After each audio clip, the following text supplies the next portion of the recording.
Night pressed itself against the glass like a living thing, rain sliding down in slow, deliberate streaks, turning the city below into a blur of lights and shadows. The tower stood above everything, a silent declaration of power, and at its highest floor, behind walls of dark marble and polished steel, Alessandro Vidal sat as if he owned not just the building, but the entire city breathing beneath it. The office was quiet, insulated from the storm, filled with the low hum of control. A single amber lamp cast a warm glow over the desk, catching the edge of crystal as Alessandro tilted his glass slightly, watching the whiskey move like liquid gold. His posture was relaxed, almost careless, one arm draped over the leather chair, the other holding his drink with effortless authority. There was no tension in him, no doubt, no hesitation. Men like him did not live in fear. Men like him created it. Beside him, Isabella Cruz leaned closer, her soft laughter threading through the silence like silk. She moved with a kind of quiet confidence, her presence calculated but never forced, her hand resting lightly against his arm as if she belonged there. Her perfume lingered in the air, something dark and expensive, something that promised danger without ever naming it. She tilted her head, studying him with eyes that always seemed to be searching for something deeper, something hidden. "You're too calm," she murmured, her voice low, almost teasing. "Most men would still be celebrating." Alessandro smirked faintly, bringing the glass to his lips, the burn of whiskey sharp and familiar as it slid down his throat. "Most men don't win the way I do." And it was true. The deal earlier that evening had gone exactly as planned. Territory secured, rivals pushed back, alliances tightened. Everything had moved according to his design, each piece falling into place with precision. Power wasn't something he chased anymore. It came to him. It bent around him. It obeyed. Isabella watched him for a moment longer, her fingers tracing lightly over the sleeve of his shirt. "You make it look easy." "Because it is," he replied, his tone calm, certain, unshaken. Outside, thunder rolled softly in the distance, a reminder that even the sky could not stay still forever. But inside the office, nothing moved unless Alessandro allowed it. Until the door opened. It was quiet, almost silent, the kind of movement that didn't interrupt, didn't demand attention, but still carried weight. One of his guards stepped inside, head slightly lowered, posture respectful but firm. He did not speak immediately. He simply walked forward, each step measured, controlled, and placed a black envelope on the desk in front of Alessandro. No words at first. Just the envelope. Alessandro didn't look at it right away. His gaze remained on the glass in his hand, his expression unchanged, as if whatever it contained could not possibly matter enough to disturb him. Isabella shifted slightly beside him, her eyes flicking toward the envelope with quiet curiosity. The guard finally spoke, his voice steady. "From your wife, urgent." A faint smile touched Alessandro's lips, not warm, not affectionate, just amused. Natasha rarely sent anything marked urgent. She was not a woman of chaos or demands. She moved through life with calm, with patience, with a kind of quiet presence that never forced itself into his world. He set his glass down slowly, the soft clink against the desk echoing more than it should have. His fingers brushed against the envelope, feeling the texture, the weight. Something about it felt deliberate. Still, he did not rush. He never rushed.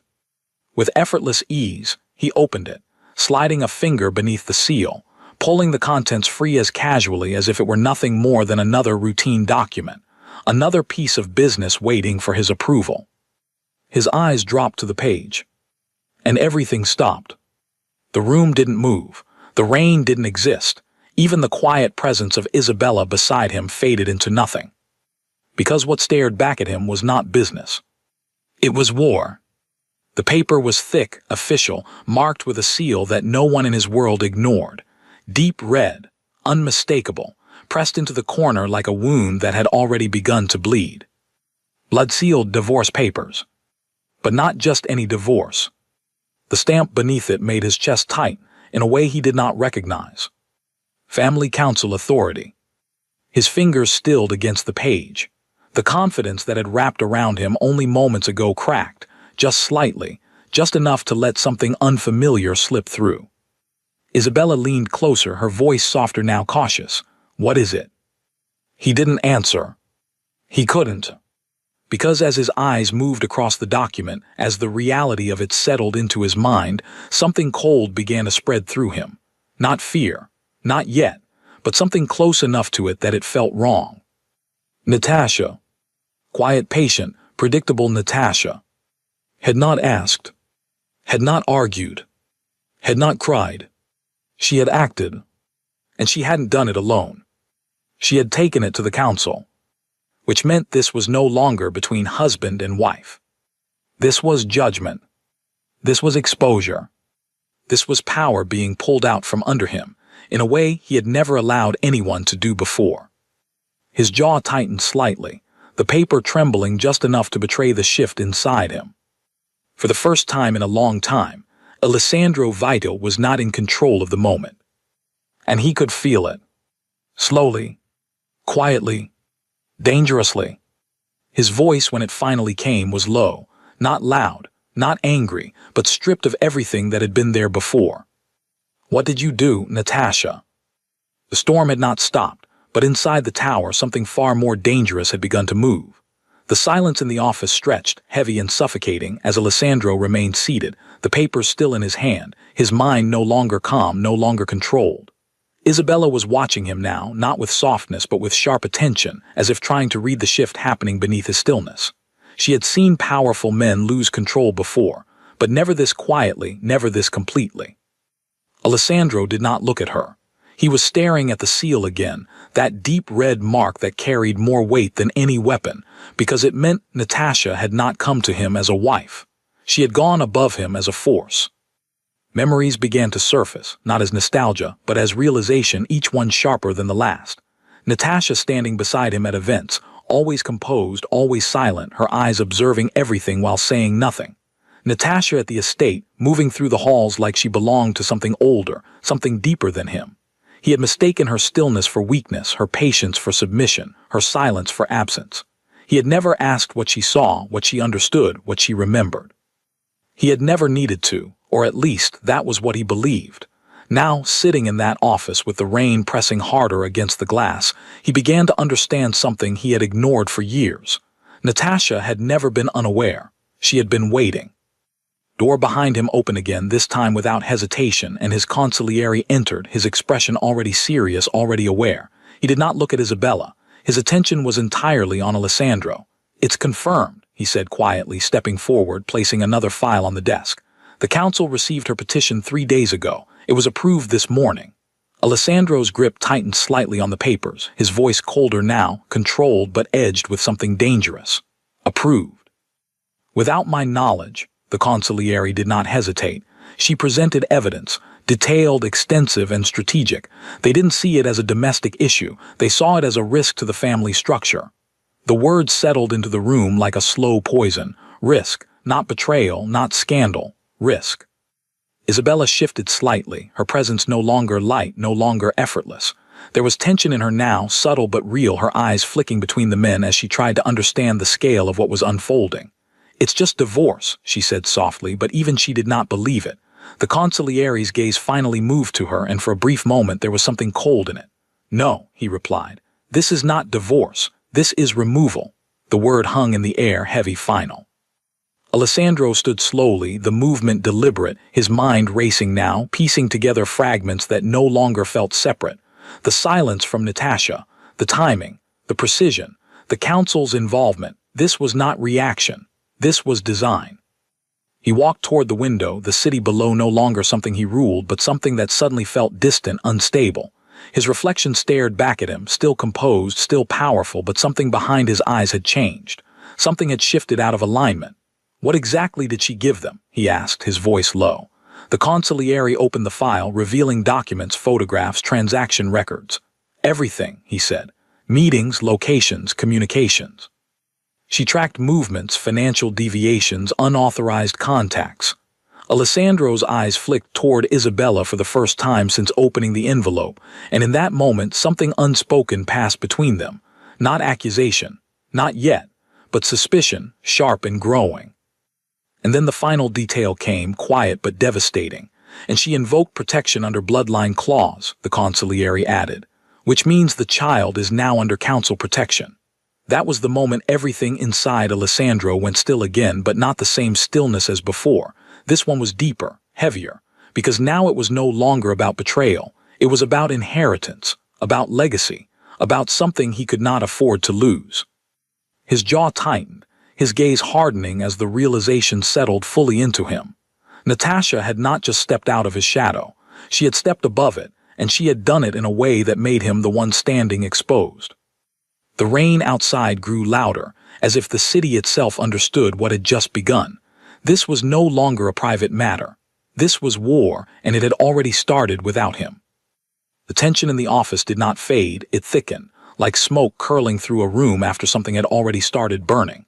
Alessandro stood near the window, his back to both of them, but his awareness sharpened to a dangerous edge. Every detail now mattered. Every movement, every silence, every word that had ever seemed insignificant began to rearrange itself inside his mind. Patterns were forming, connections tightening, and for the first time in years, he was not looking at the world as a king. He was looking at it as a man who might have been outplayed. Behind him, Isabella remained still, but she was no longer relaxed. Her body had changed subtly, almost imperceptibly, but enough for someone like Alessandro to notice. She was watching him now, not as a lover, but as someone calculating distance, risk, outcome. Her fingers, once resting lightly against his arm, had withdrawn. Her breathing was controlled, measured. She was thinking, and that alone was enough to make something cold settle deeper inside him. "You're overreacting," she said finally, her voice softer than before but lacking the warmth it once carried. "This is just pressure. She's trying to scare you." The words were smooth, carefully chosen, but they didn't land the way she expected. Alessandro didn't turn around. He didn't respond immediately. Instead, he watched the reflection in the glass, watching her without looking directly at her. And what he saw was not comfort. It was distance. "She doesn't scare," he said quietly. "She prepares." The silence that followed was different now, no longer uncertain but heavy with something sharper. The consigliere remained by the desk, flipping through the documents again, slower this time, more deliberate. "There's something else," he said, his voice cutting through the stillness. Alessandro's gaze shifted slightly. "Speak." The consigliere hesitated for just a fraction of a second, which in their world meant the information carried weight. "The council didn't just accept her evidence," he continued. "They verified parts of it independently." That made Alessandro turn. Slowly, his eyes moved from the window to the file, then to the man holding it. Verified how? The question was simple, but there was pressure behind it, the kind that demanded truth without tolerance for delay. "Through external surveillance," the consigliere replied. "They had eyes on certain locations, meetings you were involved in, people you met." His voice dropped slightly. "Including her." The air shifted. Not loudly. Not dramatically. But enough. Isabella's posture changed again, just enough for it to register. Not fear, not guilt, but awareness. She straightened slightly, her expression smoothing, her eyes steady, but the timing was too precise. Alessandro saw it, not as a reaction but as confirmation of something forming in his mind. "That's impossible," she said, her tone controlled, but there was a faint sharpness now. "You think the council is watching your private life, that they care who you sit with." Her words were logical, almost dismissive, but they didn't erase what had already begun to settle. Alessandro stepped away from the window, his movements slow, deliberate, his presence filling the room again, but this time it wasn't calm. It was something colder. "They don't care who I sit with," he said, his voice low. "They care who I trust." He stopped in front of the desk, his hand resting lightly on the papers, his eyes lifting to meet hers fully for the first time since everything began. There was no softness left in his gaze now, no distraction, no indulgence, just clarity, sharp and unforgiving. "Tell me something, Isabella," he continued, his tone steady, almost quiet. "How much do you know about my operations?" She held his gaze, not looking away, her expression unreadable. "Only what you chose to show me," she replied smoothly. "Nothing more." It was the right answer, the expected answer, but something in the room rejected it. Something in the timing, in the tension, in the way everything had aligned too perfectly. Alessandro's fingers tapped once against the desk, a small movement but deliberate. "Because according to this," he said, glancing briefly at the file, "someone has been very interested in things I never shared." The words landed differently this time. He wasn't accusing. He was observing. and that was far more dangerous. Outside, lightning flashed, illuminating the room for a split second, casting sharp shadows across their faces, freezing the moment in something stark and undeniable. In that brief light, the illusion cracked completely. What had once been a night of control, of pleasure, of effortless power, had turned into something else entirely. A shift. A realization. A beginning. Because somewhere, in the space between what was said and what was not, Alessandro understood one thing with absolute certainty. This was no longer just about Natasha. This was about everything he had failed to see. And for the first time, he was not sure where the danger was coming from. Only that it was already inside the room.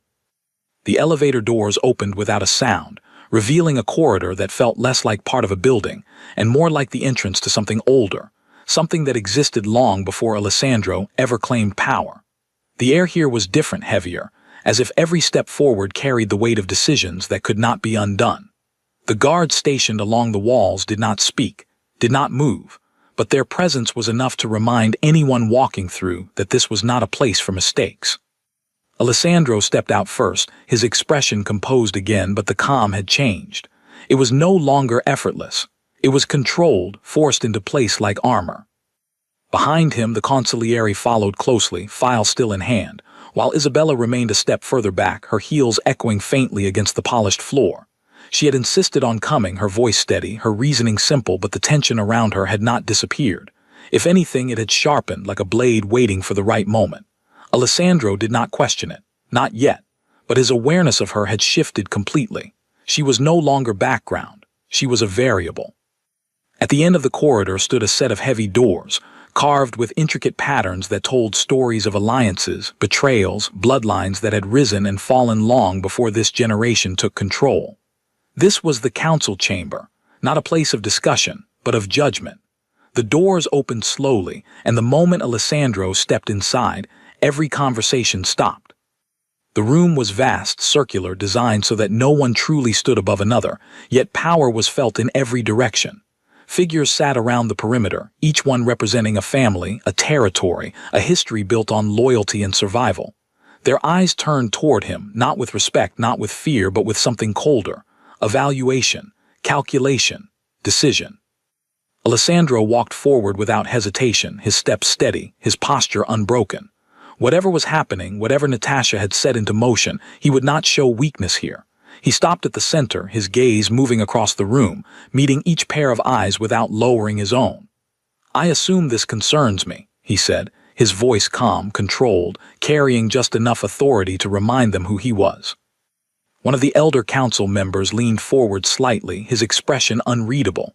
"It concerns your actions," he replied, his tone measured, "and the consequences of them." A file was placed on the central table, thicker than the one Alessandro had seen before, more complete, more final. "Your wife has presented a formal petition," the elder continued. "Not as your spouse, but as a member of her bloodline, invoking rights that cannot be ignored." Alessandro's jaw tightened slightly, but he did not interrupt. The elder opened the file, revealing documents, images, timelines laid out with precision that spoke of months, not days. "These are records of unauthorized dealings, external contacts, and decisions made without council awareness," he said, "combined with personal conduct that has compromised internal stability." His eyes lifted, locking onto Alessandro's. "This is not about infidelity. This is about risk." The word echoed in the room, carrying more weight than any accusation. Risk meant instability. Instability meant threat, and threat in their world was never tolerated. "You're questioning my loyalty?" Alessandro asked, his voice lower now, sharper, the calm beginning to thin at the edges. A second council member spoke this time, her voice cutting through with quiet authority. "We are questioning your judgment," she said, "and whether it has endangered the structure we all depend on." A subtle shift moved through the room, not visible but felt. Alliances adjusting, opinions forming, and then came the detail that changed everything. "Your wife has also invoked the bloodline clause," the elder added. "The unborn child is now under council protection, which places her in a position of authority over matters concerning inheritance and stability." The implication settled in slowly, but when it did, it hit harder than anything before. This was no longer about him defending himself. This was about power being reassigned. Behind him, Isabella remained silent, but her presence was no longer neutral. The council's eyes had already registered her, already placed her within the narrative being built, not as a distraction but as a factor, as something that had contributed to the shift now unfolding. Alessandro felt it then, not fully, not completely, but enough to recognize it. Control was slipping, not violently, not suddenly, but in a way that was far more dangerous, calculated, structured, irreversible. And as he stood in the center of that room, surrounded by people who no longer saw him as untouchable, one realization began to take shape with terrifying clarity. Natasha had not just challenged him. She had already moved past him. The meeting ended without a formal conclusion, but the message had already been delivered in a way that did not require final words. As Alessandro walked out of the council chamber, the weight of their silence followed him, clinging to his steps like something that refused to let go. No one stopped him, no one challenged him directly, but that was not power anymore.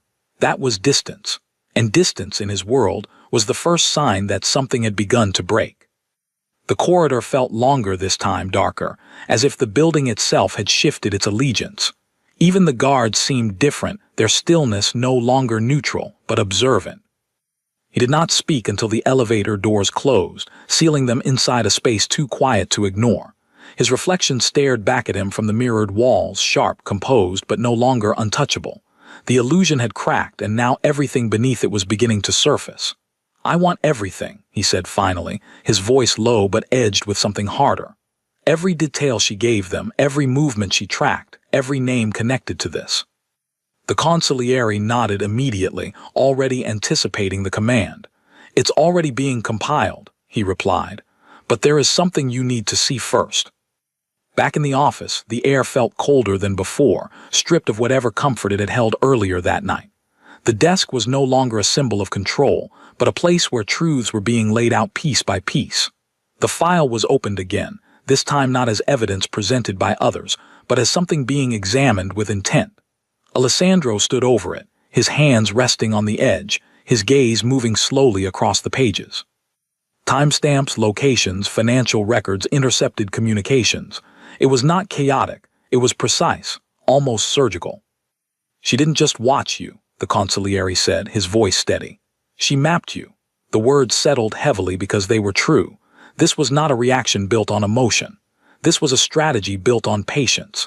Every meeting with Isabella, every deviation from routine, every transaction that had seemed insignificant at the time was now part of a larger structure, one that had been quietly forming around him without his awareness. Alessandro's eyes narrowed slightly as he reached a section of the file that had been marked separately, highlighted, emphasized. He flipped the page and paused.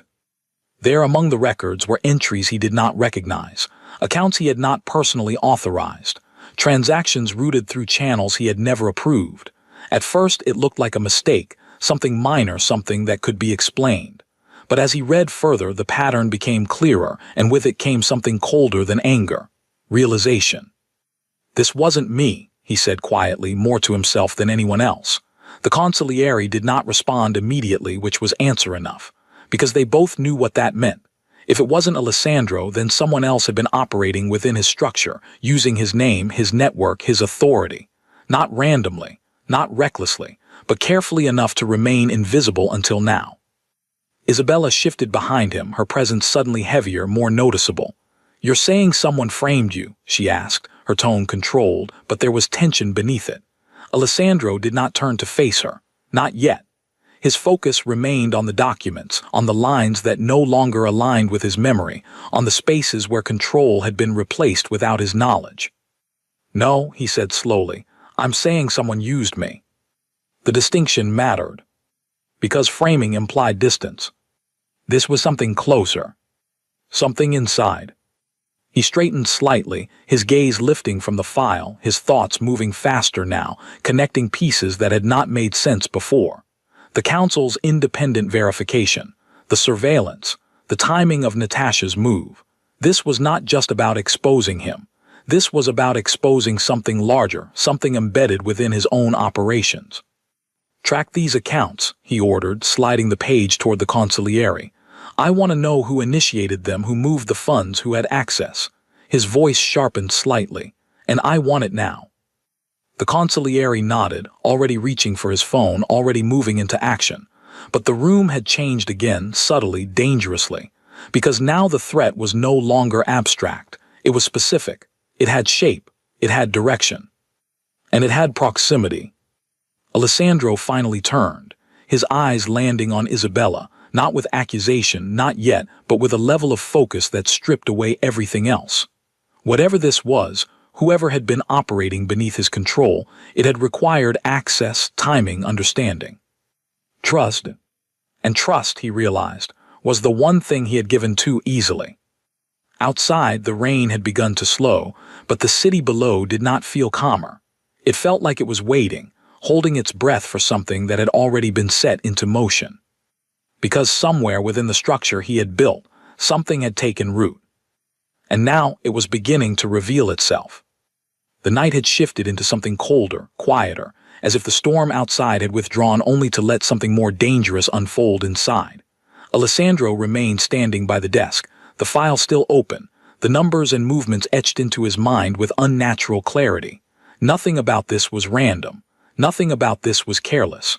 Whoever had done this understood his operations at a level that could not be guessed, could not be studied from the outside. This was someone who had been close. Someone who had watched him not from a distance, but from within his own shadow.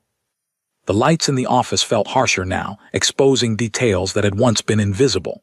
The glass walls no longer reflected power, they reflected vulnerability, angles that could be seen from outside, spaces that were not as controlled as he had believed.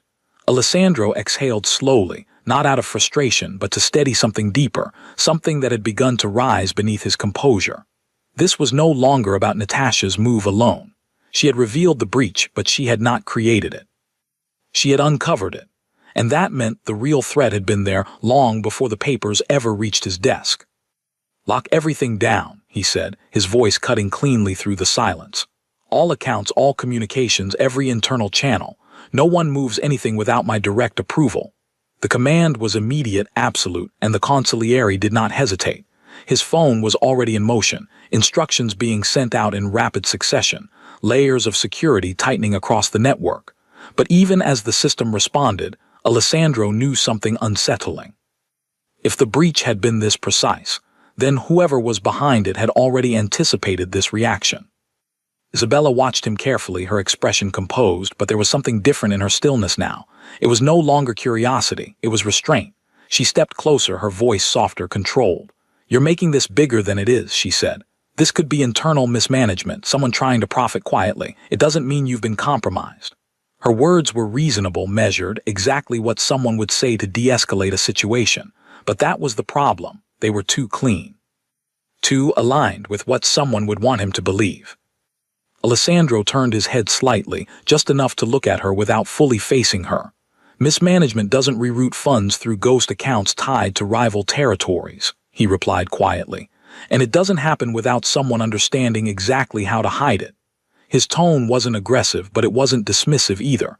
It was observational, and that made it heavier. The consigliere ended his call and stepped forward, his expression darker now. "There's already movement," he said. "2 of the flagged accounts were emptied within the last hour. Whoever is behind this is responding." The words landed hard because they confirmed what Alessandro had already begun to feel. This wasn't exposure after the fact. This was active, reactive, alive. "Trace it," Alessandro ordered immediately. "I want the endpoint." The consigliere nodded, but there was hesitation again, subtle but present. "We're trying," he said, "but the routing is layered, multiple redirects, masked origins. It's not amateur." Of course it was. Alessandro didn't need to hear that. He could see it in the structure itself. Whoever built this had patience, discipline, intelligence, qualities he respected, qualities he trusted. And that realization cut deeper than anything else. Because trust was not given to strangers. It was given to those allowed close. Isabella's gaze shifted briefly, almost imperceptibly, toward the file, then back to him. "You're looking in the wrong place," she said, her voice steady, but there was a slight tension now, something just beneath the surface. "This is bigger than your circle. You should be looking outside, not inside." The suggestion was logical, but it came too quickly, too precisely at the moment when his focus had begun to narrow. Alessandro turned fully this time, his eyes meeting hers without softness, without distraction. "Outside threats don't move like this," he said quietly. "They push, they force, they break in." He took a slow step closer, not aggressive but deliberate, his presence shifting the space between them. This was already here. The room felt smaller now, tighter, as if the walls themselves were listening. The rain had stopped completely, leaving behind a silence that felt unnatural, like the pause before something irreversible. Every detail in the room seemed sharper, clearer, as if the truth was no longer hiding but waiting to be acknowledged. Alessandro's mind moved quickly, faster than before, aligning fragments, replaying moments, conversations, decisions that had once felt insignificant. Patterns were forming, not fully visible yet but close enough to feel. And at the center of it all was one unavoidable conclusion. This wasn't just a breach. It was a presence. And it had been beside him longer than he realized. The first signs did not come loudly. They never did in a world like his. They came quietly, like shifts in the air that only those who understood power could feel before anyone else noticed. By the time Alessandro stepped out onto the lower floors of the tower, the system he had built over years was already reacting in ways that could not be undone. Calls that should have been answered were ignored.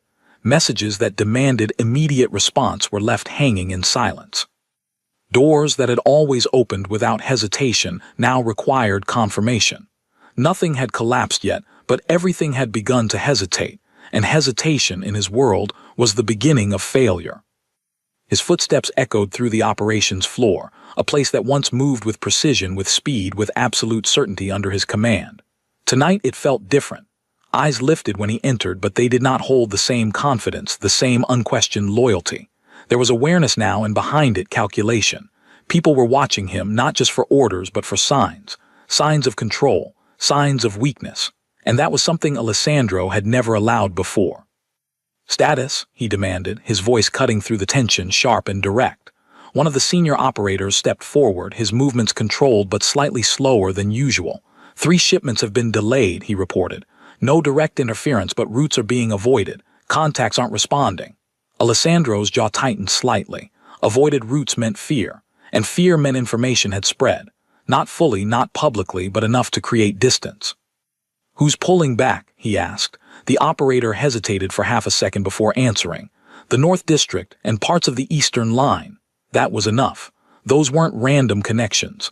Those were calculated withdrawals, areas that knew exactly where to step back without exposing themselves. This was not panic. This was positioning. Behind him, the consigliere moved closer, his voice low. "They're waiting," he said. "No one wants to commit until they see where this goes." Alessandro didn't respond immediately. He didn't need to. He already understood what that meant. His authority wasn't being challenged directly. It was being tested, quietly, carefully, like pressure applied to a structure to see where it would crack. He turned, his gaze sweeping across the room again, sharper now, more focused. "Lock the routes," he ordered. "If they won't move, we move around them. Reroute everything through internal channels only." The command was immediate, decisive, but even as it was given, he could feel it. This was reaction, not control, and he had built his entire empire on never reacting. As he stepped back toward the private elevator, a message came through, delivered not by phone, but by one of his trusted men who approached quickly, his expression tense. "There's been a shift in the West Sector," he said quietly. "2 of your lieutenants have pulled their crews. No explanation. They've gone silent." Alessandro stopped walking. That wasn't hesitation. That was movement. His eyes darkened slightly, the realization settling deeper. This was spreading faster than expected. Not chaos, not open rebellion, but something more dangerous. Quiet alignment. People choosing sides without declaring them. Distance being created before lines were drawn. "And Isabella?" he asked suddenly, the question coming before he fully formed it. The man hesitated briefly. "She's not in the office anymore," he replied. "She left a few minutes after you went to the council." The timing was precise, too precise. Alessandro's gaze lowered slightly, his mind moving through the sequence again. The conversation, the tension, the way she had spoken, the way she had tried to redirect him, to shift his focus outward, not forcefully, Not obviously, just enough to influence direction. The pattern tightened. The room around him seemed to pull inward, the noise fading, the movement slowing until there was only clarity. Everything that had felt separate now aligned into something singular, something undeniable. The breach, the accounts, the timing, the counsel, Natasha's move, Isabella's presence. It was no longer fragments. It was structure. And at the center of it, something had been playing a longer game than he had. Alessandro lifted his head slowly, his expression no longer controlled in the same way. It was sharper now, colder, stripped down to intent. The hesitation around him, the shifting alliances, the silent withdrawals, none of it mattered in the way it had moments ago. Because now he wasn't dealing with uncertainty. He was dealing with betrayal that had been designed. And the most dangerous part was not that it existed. It was that it had been close enough to touch. And he had never seen it. The estate stood in silence, untouched by the chaos unfolding across the city, as if it existed outside of time, outside of consequence. The long iron gates opened slowly, not in welcome but in acknowledgement, and as Alessandro's car moved forward, he felt something unfamiliar settle deep within him. This was his home, his territory, yet tonight it did not feel like something he controlled. It felt like something he was being allowed to enter. The guards stationed along the path did not nod the way they once did. They did not lower their eyes in automatic respect. They stood still, disciplined, but their loyalty no longer moved toward him alone. It was divided, balanced, measured, and that was more dangerous than open defiance. Alessandro stepped out of the car without waiting for assistance, his movements sharp, deliberate, his presence still powerful but no longer unquestioned. Inside, the estate was quiet, the kind of quiet that did not come from emptiness but from control. Every light was placed with intention, every shadow deliberate. Nothing was out of place. Nothing was accidental. He walked through the main hall, his footsteps echoing against marble floors that had witnessed generations of power shifts, alliances, betrayals. Tonight, they witnessed another. He did not call her name. He already knew where she would be. The doors to the inner chamber were open, and as he stepped inside, the air changed. The room was not large, but it carried weight, a space reserved for decisions that shaped more than just lives. Natasha stood by the window, her back to him, her hand resting lightly against her stomach, her posture calm, unshaken. She did not turn immediately. She did not rush. She did not react. She had been expecting him. "You took your time," she said quietly, her voice steady, almost gentle but stripped of warmth. Alessandro stopped a few steps behind her, his gaze fixed on her silhouette, on the stillness that no longer felt soft but controlled. "You made sure I would come," he replied, his tone low, sharper than before. She turned then slowly, and when their eyes met, something shifted completely. This was not the woman he had left behind. This was not the quiet presence that moved through his life unnoticed. There was clarity in her gaze now, precision, and something else, something colder than anger. Understanding. "You always come when control starts slipping," she said, stepping away from the window, her movements graceful, measured. "It's the only time you really pay attention." The words were not thrown at him. They were placed carefully, exactly where they needed to be. Alessandro took a step closer, his presence filling the space between them, but it did not overwhelm her. It didn't move her at all. "You went to the council," he said, not as a question but as a statement. "You exposed internal operations. You forced their hand." His voice lowered further. "You created this." Natasha's expression did not change. "No," she replied softly. "I revealed what was already there." The distinction landed harder than anything else. He watched her carefully now, not as a husband, not as a man looking for explanation, but as someone trying to understand a force he had underestimated for too long. "You've been watching me," he said, "tracking movements, gathering evidence." A pause, waiting. "Yes," she said simply. No denial, no hesitation. Just truth. It settled into the room like something final. Alessandro's jaw tightened slightly, but there was no explosion, no loss of control, only a deeper, more dangerous calm. "And the child?" he asked, his eyes flicking briefly to where her hand rested. "You used that too." For the first time, something shifted in her expression, not weakness, not doubt, but something sharper, something protective. "I protected what matters," she said, her voice no longer soft but firm. You were too distracted to do that. The silence between them stretched, but it was no longer uncertain. It was filled with everything that had been unsaid for years, everything that had been ignored, dismissed, overlooked. And now it stood between them like a barrier that could not be crossed. Alessandro studied her, really studied her, and for the first time he saw it. Not just strength, not just intelligence, but strategy that had been building long before he realized he was part of it. "You planned this," he said quietly. Natasha held his gaze, unflinching. "No," she replied. A pause. Just enough to let the truth settle. "I prepared for you." The silence after her words did not break, it deepened, pulling everything into a stillness that felt almost suffocating. Alessandro stood there, facing her, but his mind was no longer in the room alone. It was moving backward, threading through moments that had once felt ordinary, now revealing themselves as something else entirely. Conversations that had seemed casual, questions that had felt harmless, decisions he had made without hesitation. They were no longer separate pieces. They were part of a design, and at the center of that design, something had been moving long before he realized he was being watched. He turned slightly, pacing once slowly, not out of restlessness, but to give space to the thoughts forming with dangerous clarity. "The accounts," he said, his voice quieter now but sharper. "The rerouted funds, the ghost channels." His eyes returned to hers. That wasn't just exposure, that was insertion. The word lingered, heavy with implication. Natasha did not respond immediately.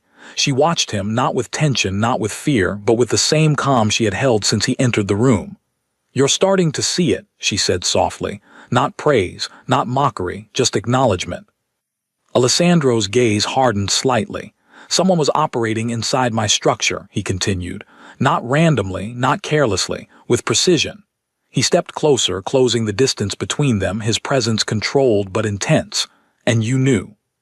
This time she did not soften the truth. "Yes." The answer did not shock him, not anymore. What unsettled him was how easily she said it, how completely she owned it without needing to justify or explain. There was no hesitation in her, no guilt, only certainty. "Who?" he asked. The word came out low, direct, carrying weight. Natasha's eyes did not leave his. "You already know," she said. And that was the moment everything aligned.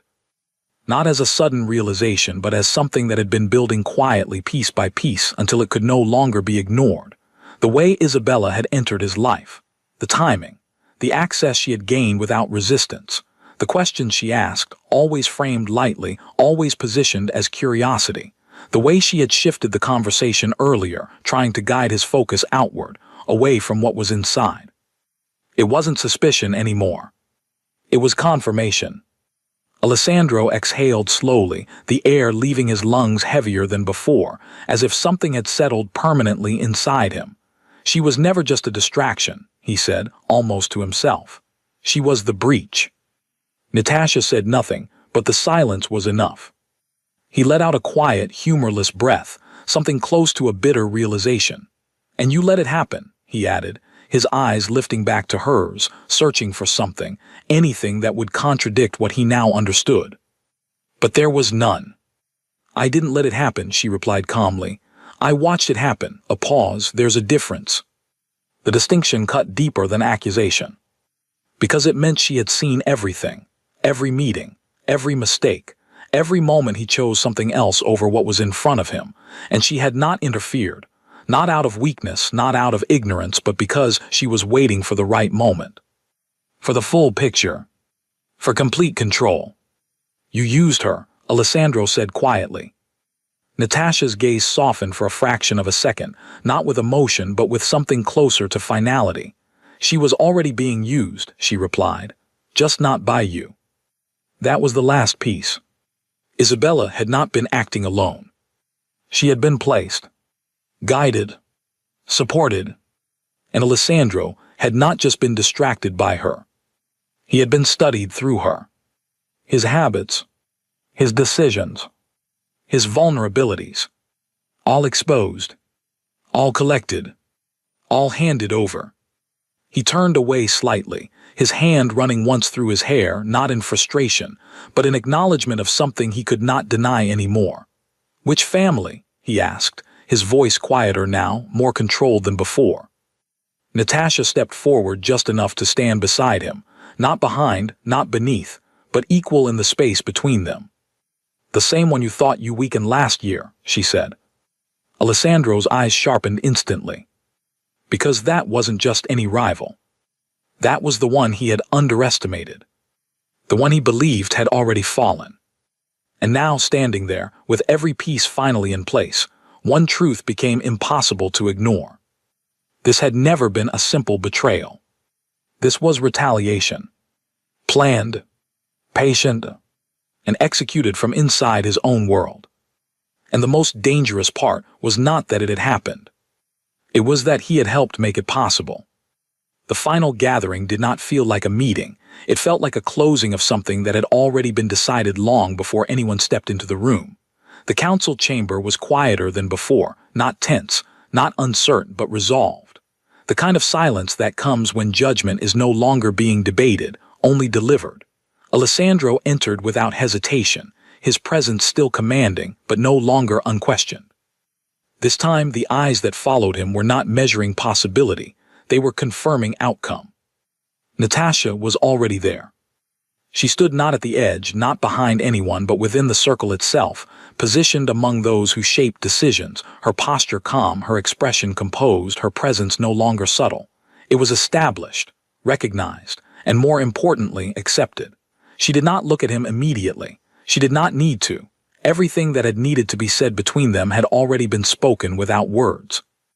Alessandro stepped forward, stopping at the center once more, but this time the space felt different beneath his feet. It no longer responded to him the same way. There was no shift in energy when he stood there, no adjustment in the room to accommodate his authority. The balance had changed, and it was not temporary. One of the elders leaned forward slightly, his voice steady, final. "The review has been completed," he said. "All evidence has been verified, all positions considered." His gaze held Alessandro's for a moment before continuing. "The structure you maintained has been compromised, not only through external influence but through internal negligence." The words were not loud, but they carried weight that could not be ignored. Alessandro did not interrupt. He did not argue. For the first time, he listened. "As a result," the elder continued, "your authority over key operations is being reduced. Certain territories will be reassigned. Oversight will be implemented." A pause. "Effective immediately." The room remained still, no reaction, no surprise. This had already been accepted by everyone present. Alessandro's jaw tightened slightly, but he remained composed. Loss of control was not something he had ever experienced in this way, but he understood the rules of the world he lived in. Power was not owned. It was held, and it could be taken when it became a liability. The elder's gaze shifted then toward Natasha. "The bloodline clause remains in effect," he said. "The child is recognized as a protected heir. All matters concerning inheritance and stability will fall under her authority." The shift was subtle but undeniable. It was not just recognition. It was elevation. Natasha inclined her head slightly, not in submission but in acknowledgement. When she finally looked at Alessandro, there was no anger in her expression, no bitterness, no desire to wound. Only clarity. The kind that comes when something has already ended long before it is formally declared. "This concludes the matter," the elder said.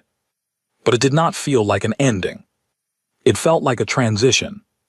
Alessandro remained still for a moment longer, the weight of everything settling into place. The empire he had built was still standing, but it no longer belonged to him in the same way. Pieces of it had shifted, restructured, placed under control that was not his. And yet, the most significant change was not in the territory or the authority. It was in the space where Natasha now stood. He turned his head slightly, his eyes meeting hers fully, without distraction, without illusion.